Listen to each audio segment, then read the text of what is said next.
আপনাদেরকে খাতা কলম দেওয়া হবে, তখন হচ্ছে আপনাদের লিখিত কিছু ব্যাপারে আমি আপনাদেরকে বলবো, আপনারা লিখে রাখবেন। কারণ 5 বছর পরেও যদি এই লেখাটা আপনারা দেখেন, আপনাদের তখন কিন্তু কাজে লাগবে। একটা সময় শিখেছিলাম, আমি জানি। তো এরকম একটা বিষয়, ব্লক বাটিক নিয়ে কেউ কখনো কাজ করেছেন এখানে যারা আছেন?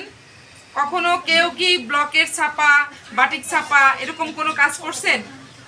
কেউই করেন নাই, নতুন, সবাই নতুন। আচ্ছা,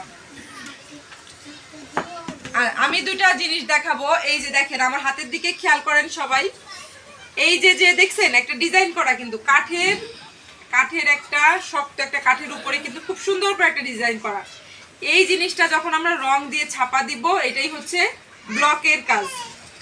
আর এই রংটাকে কিন্তু আমাদের স্থায়ী করতে হবে। রং নিলাম আর কাজ করলাম তা না। এই যে যে আমরা কেমিক্যালগুলো ইউজ করব, কেমিক্যাল দিয়ে রংটাকে কিন্তু আমরা টেকসই করব। কাপড়ে দেওয়ার সাথে সাথে দেখবেন কিছু রং আছে ধুয়ে চলে যায়, মুছে চলে যায়, আছে না?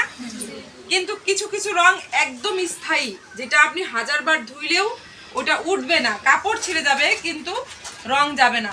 তো সেটাই হচ্ছে আমরা শিখবো যে কিভাবে কালারটাকে স্থায়ী করা যায় সুন্দর করে, নিখুঁত।